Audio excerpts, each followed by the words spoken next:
Good morning, everyone. Welcome to the Flagler Weather Update. Today is the 30th of May, 2026. That makes today Saturday. And here's a look at your weekend weather and the weather for the week ahead. This service is provided by Flagler County Assist, who supports the Flagler Weather Info page. So, as you can see by the satellite image, it's still a kind of a dull start today. The only thunderstorms we're seeing right now are well off to the east here, and we got all this cloud cover to come. Now, I want you to notice some blue sky here to the west. Now, that's coming our direction, and if this holds together, if this doesn't fill in, that when that clearing skies reaches us, that'll actually help fuel the afternoon thunderstorms. We need the sun to generate the thunderstorms. If this cloud cover kind of stays with us all day long, we'll still see the patchy rain and stuff like that, but the chances of seeing the bigger thunderstorms will be decreased. So we'll be watching this throughout the day to see if this sunny spell gets closer to us. If it does, it could light up the thunderstorms for this afternoon.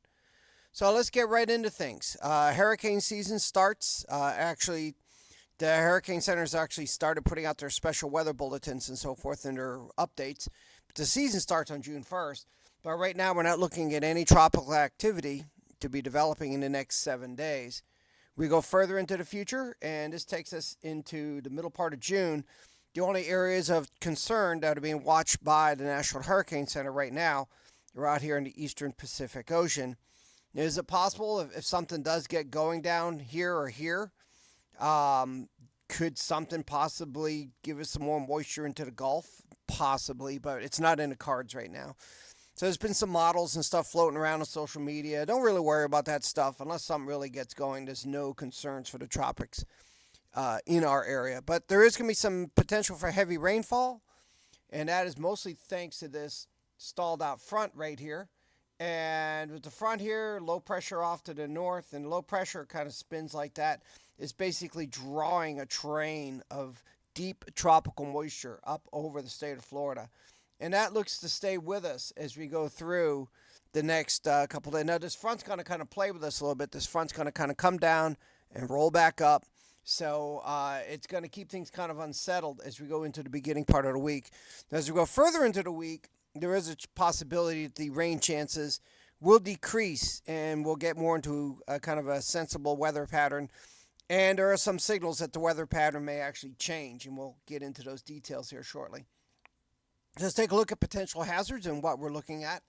So, wet pattern through Monday with the daily thunderstorms, and the highest thunderstorm coverages will be in the afternoon and evenings, but it could rain at any time. But your main concerns with any of the stronger storms, should they develop, localized heavy rainfall and that could cause some localized flooding. So these storms will carry risk of torrential rains, frequent lightning, and gusty winds. Gusting up to maybe 40 miles an hour. Not all storms will, but a few storms possibly could. We are looking at increasing rip current risk Sunday and into next week. And even though with the rainfall, we still have long-term drought conditions across the area, we still need a lot of rain to get caught up. So how much additional rainfall we're looking right now? Maybe inch and a half on top of what we've already got. There could be some locally heavier amounts. So just take note right here, the high-end potential, another 3 to 5 inches if we get a good heavy thunderstorm on top of us. Drought conditions, we're still dealing with that. Drought, remember, this doesn't concern the soil condition as it exists right now, because if you can walk out there, the soil is rather wet. But if you look at, if you add up all the numbers from, last year, from December till now, we are still below normal on our rainfalls. And again, we were just talking about the tropics, no concerns out there. So speaking of rainfall, let's talk about our rain chances.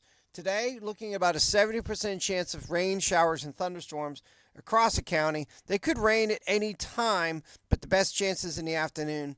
And then tonight, those rain chances still hang on about 40% chance. Sunday looks to be the most unsettled day right now with close to 90% chance of rain.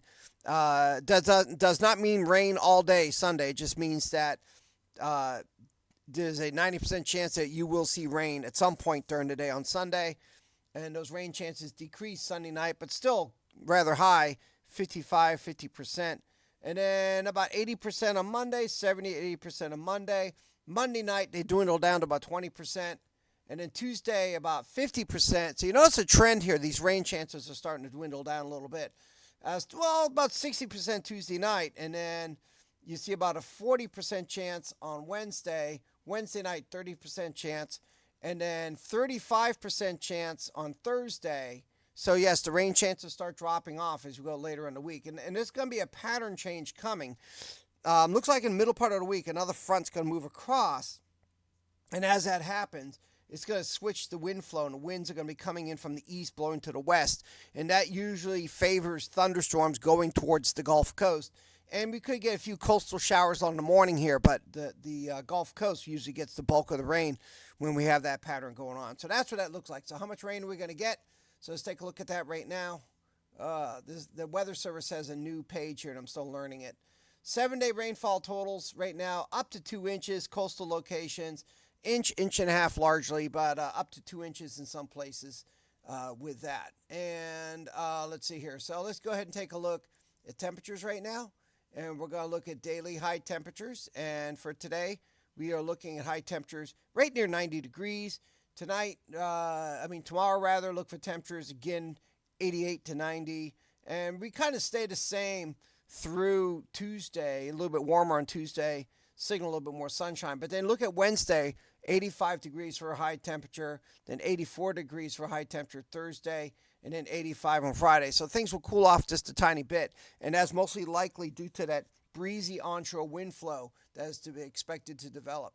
Now look for daily low temperatures, and then tonight, lows in the 70s. That's pretty much consistent through the entire week.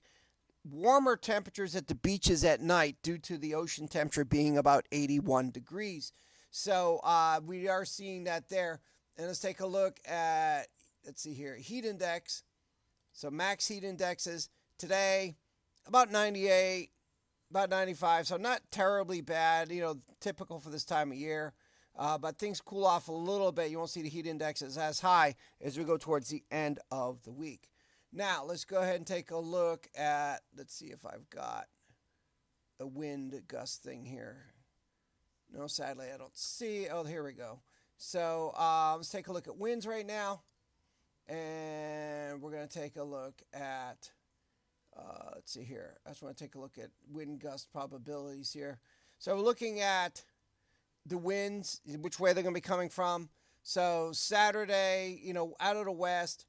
Tonight, out of the west. And then the winds start switching around to the southeast by Monday, and then back to the west again. But later on this week, we can look to see the winds start to come more onshore, especially getting into Wednesday, Thursday, Friday. We're going to see those northeast winds, east-northeast winds. It could get rather gusty right at the beaches. So let's go ahead and take a look further on. So how do things look as we go further into the future? Then we'll be taking a look at the ocean conditions too. So this takes us from June 4th to June 8th. We're looking at temperatures to be averaging about normal for this time of year. And if I can get this to work, precipitation chances slightly above normal. So look for things to be unsettled. Matter of fact, getting into next weekend, looks like things will turn unsettled again. And then going into the middle part of June, look for temperatures to be above normal. Precipitation chances also above normal. So that's a signal of wetter pattern ahead. So taking a look now at the Sargasso seaweed risk. So we've noticed a lot of the Sargasso seaweed up on the beaches and stuff like that. They've had a pretty significant bloom in the Caribbean, and all that stuff is like circulating up. So right here, let's take a look now. Let's zoom in. So for us, Flagler County, we are in that medium risk area. So additional Sargasso seaweed is likely to wash up on the beaches here in Flagler County.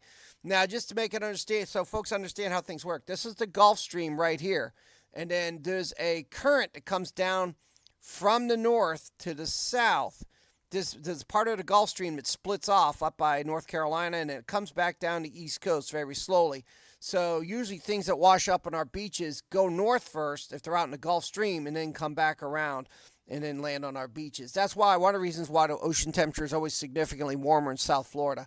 And that's also why you see the lower risk of Sargasso seaweed in southern Florida, but then you have the higher risk here because there's Sargasso seaweed being pumped up the Gulf Stream, and then part of it's getting caught and flipped back around to the south and landing on our beaches. So this is going to continue to be a thing in the days ahead. So sorry about that if you're trying to get to the beach. Could be a little messy in places. And when the Sargasso seaweed's washing up, just be very alert for jellyfish, because jellyfish linger in it, especially the most dangerous ones are the stinging nettles. They look like a little beanie cap and go a bunch of tendrils off of those. You get stung by one of those things, you're going to have a bad day. Everyone knows about the man of war. They will also can provide a really bad sting. And even if you see one floating some distance away, the tendrils can float out from them a good long distance. Personally, if I see the Sargasso seaweed in the ocean, I just don't get in it because I know there's other things in there. So let's take a look at our sea surface temperatures right now.